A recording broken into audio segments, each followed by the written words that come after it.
Good day to everyone and thank you for joining. As you know now, my name is Frikkie. I will be presenting on cyclones in a milling circuit and then especially in a copper processing setup. So I will run through the basic copper processing streams that we get, looking at milling and cyclones and how they fit together. And then also we'll end up with some calculations and some practical stuff that you can take home and use on site wherever you may find yourself. With 2022 being a FIFA World Cup soccer year, you will notice that I use some examples making use of soccer, and then keep an eye out for some of these icons that I use throughout my presentation.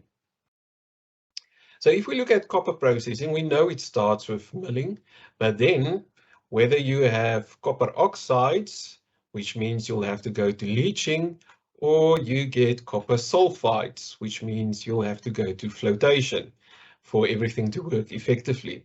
So if you ask yourself, why exactly milling?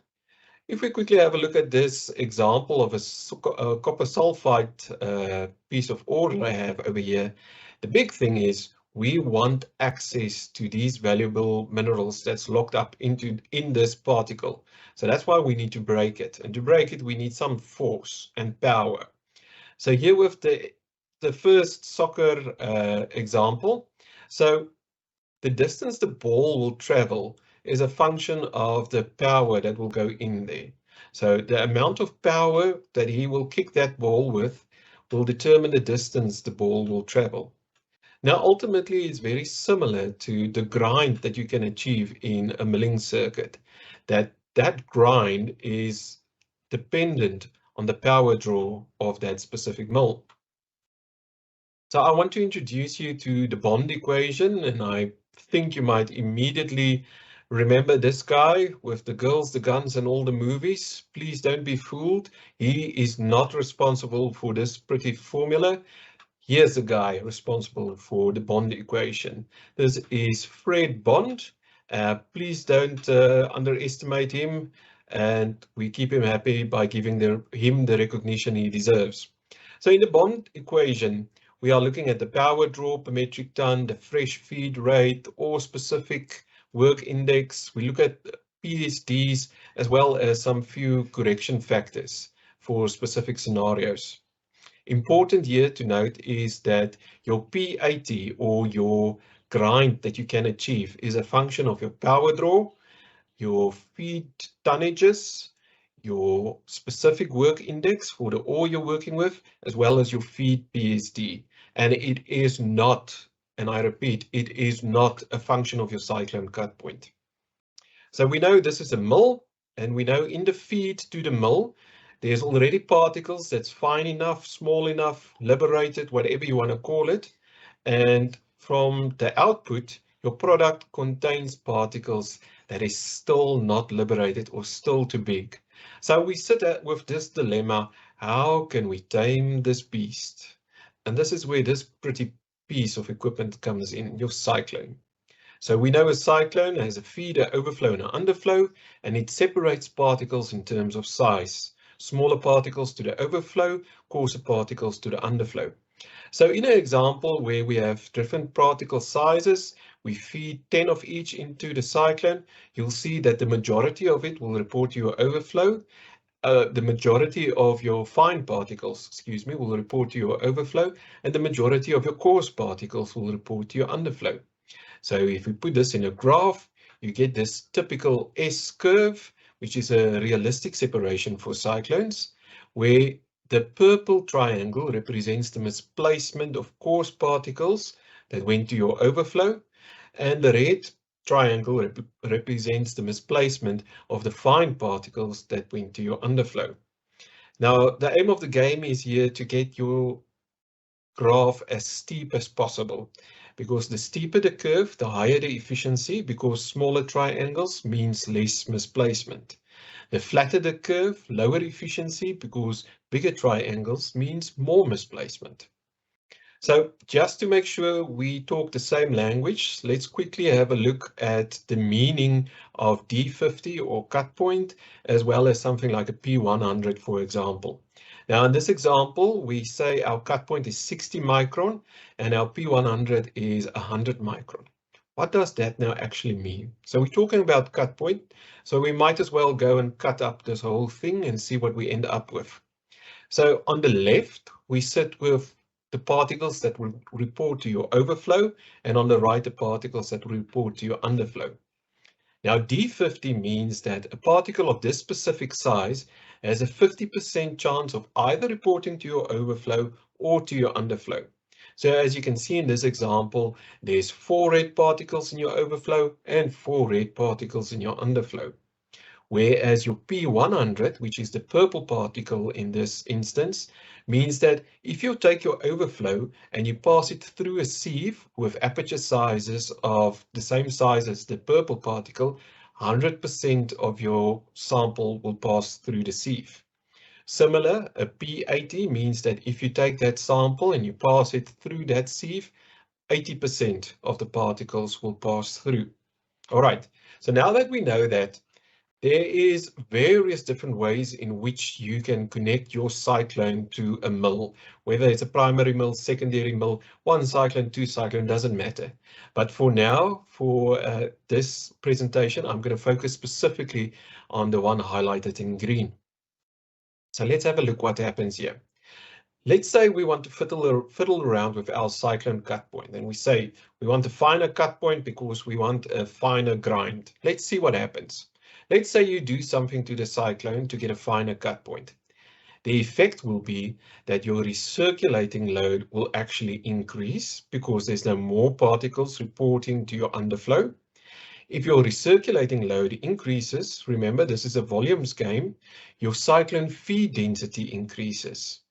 And when your cyclone feed density increases, you'll see that your cyclone will cut coarse again.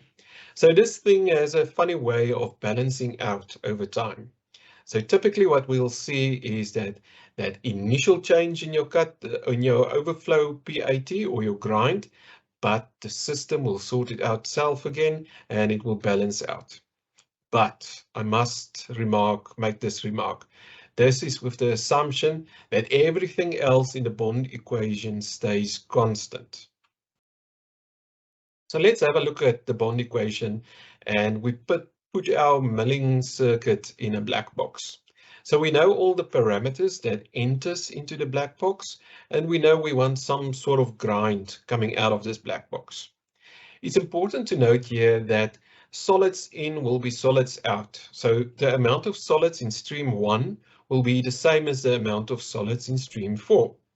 Also, our definition of circulating load is the amount of underflow, solids in your underflow of your cyclone as a percentage of your fresh feed. So ultimately, it's the solids in stream 3 divided by the solids in stream 1. But because stream 1 equals stream 4, you can also say the solids in your underflow divided by the solids in your overflow will give you your circulating load. Now, let's say we have a milling circuit. Everything is identical from the feed to the work index and all the katoot. The only difference is that on the one side you have a big diameter cyclone and on the other side you have a small diameter cyclone. What can we expect? First of all, cyclone cut points. We know a bigger cyclone will cut coarser, and we know the smaller cyclone will cut finer. The circulating load, because it cuts coarser, it means more particles will go to your overflow, less to your underflow, so you'll have a smaller circulating load, whereas the reverse is true for your small diameter cyclone. Misplacement in overflow, all right? The misplacement in your overflow for your bigger diameter cyclone is going to be lower because it's already cutting coarser. So that particle needs to be really big to be misplaced into your overflow. And once again, the reverse is true for your small diameter. Now, one is used to compare small diameter with big diameter cyclones, and you think that the efficiency on a small diameter cyclone is better than a big diameter cyclone. May I introduce you to Wayne Shaw, the goalkeeper here on the left. He's known as the roly-poly goalie, and he's a former semi-professional English soccer player with an outstanding goalkeeping resume. So don't ever judge a cyclone by its size. Your overflow P80 or your grind at the end of the day will stay similar because your grind is determined by the power that you put into your mill. Now let's look at this. We know that mill efficiency will increase with the increase in circulating load, and we know that a mill, you use just enough energy to break the particles just small enough for the next process, then you're efficient. Whereas for cyclones, the higher your circulating load, you will see a decrease in your efficiency. And cyclones we use to separate particles in terms of size, and we try to get minimum misplacement. So if we look at the circle, we combine these two, you'll get this green graph representing the circuit efficiency. So there's an optimum range in which we want to operate, and that's typically between 150 to 400% circulating load. So the big thing is we need to use our cyclone to keep that circulating load within the optimum range. And there you go. Beauty tames the beast. Now we can continue. So there's 7 parameters that we as OEMs require to assist you in sizing a cyclone for your milling application. And this is ultimately how we're going to get you to score that goal. So these items are listed here now. So it's the densities of the solid, the liquid. We obviously need to know the fresh feed rate, circulating load, slurry densities, and the required grind. After all, that's what we're chasing. So we need to know what we're working with. You need to tell if is it heterogeneous or homogeneous. Also remember that bulk density isn't the same as solids density. Then we need to know the capacity that the cyclone need to handle.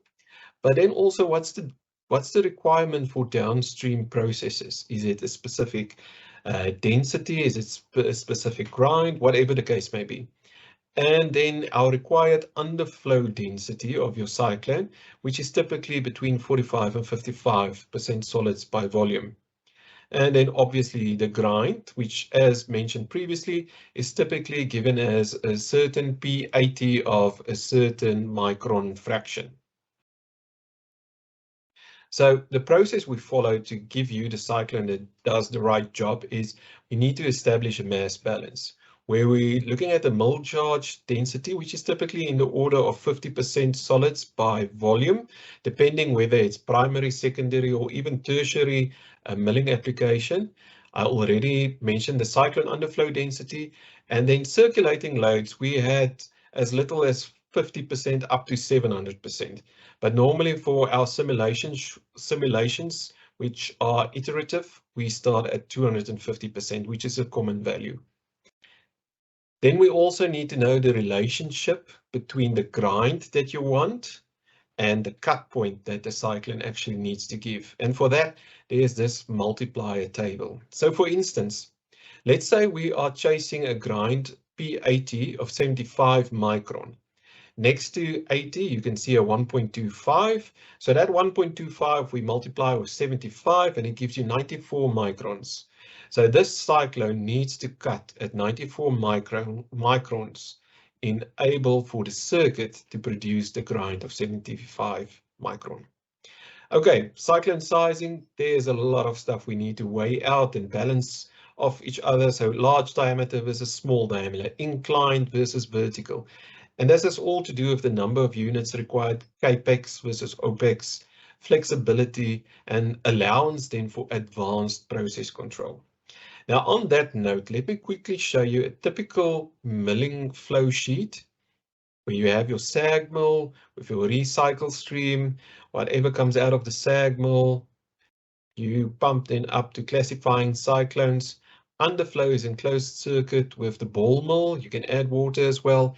And whatever comes out goes to your cyclones again. And if it's small enough, it will go out through your cyclone overflow to the next step.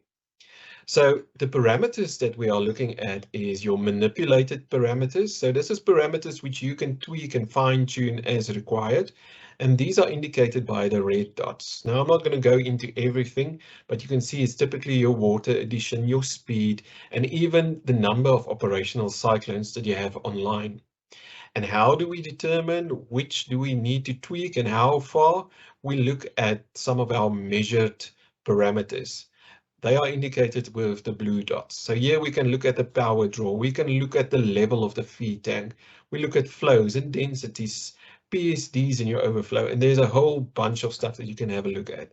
So these are just some of the typical stuff that you can keep your eye on.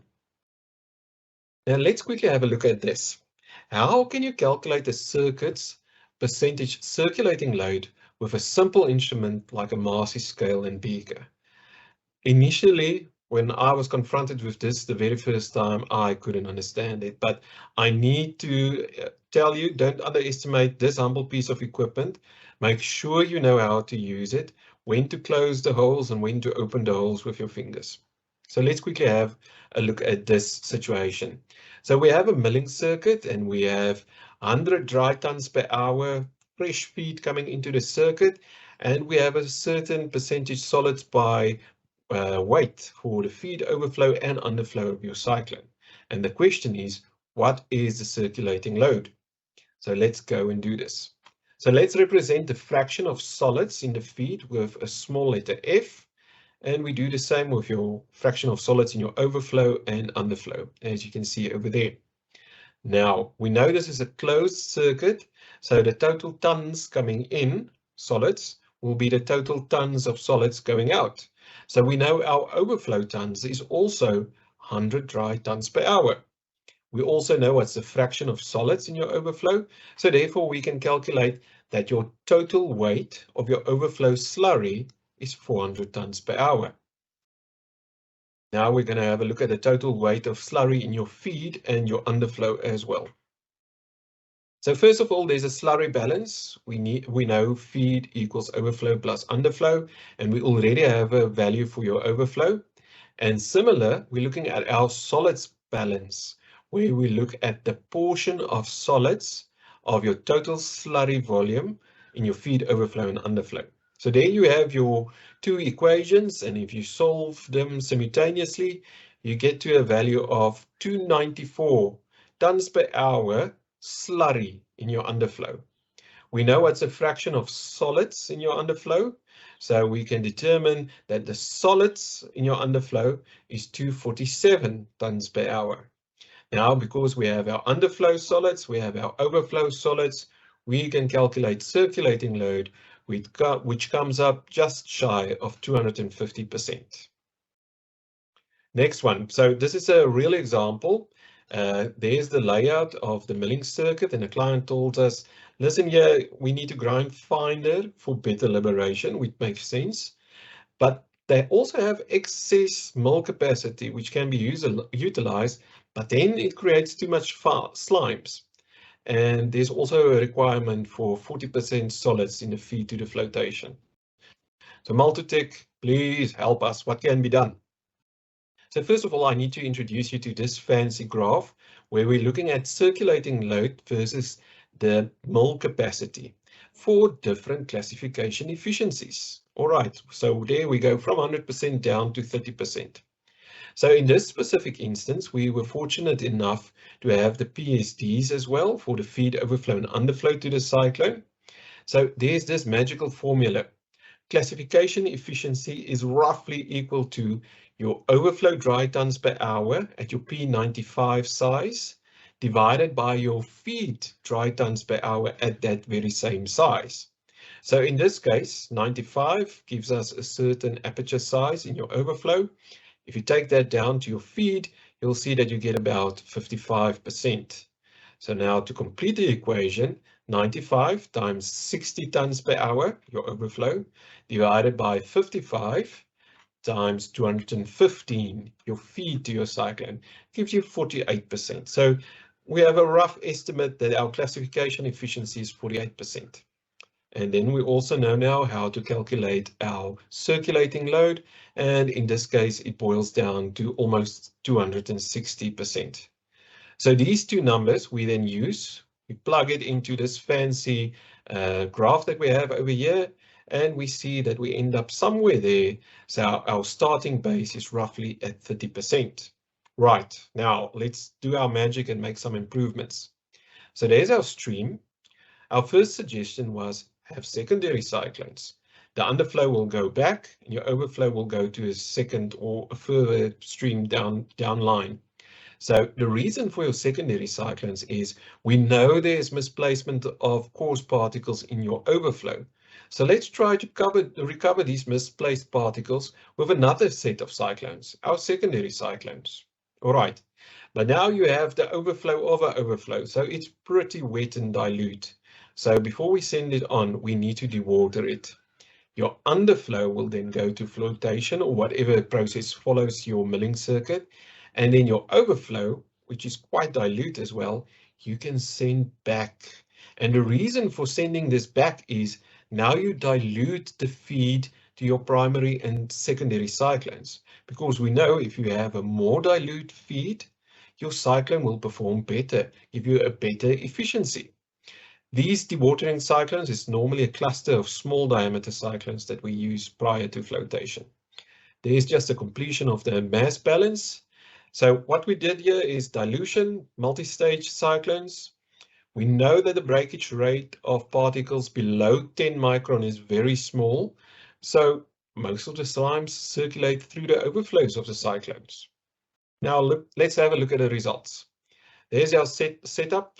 Little bit simplified, but still the same. We also have the PSDs after the change, and we follow that same magical route.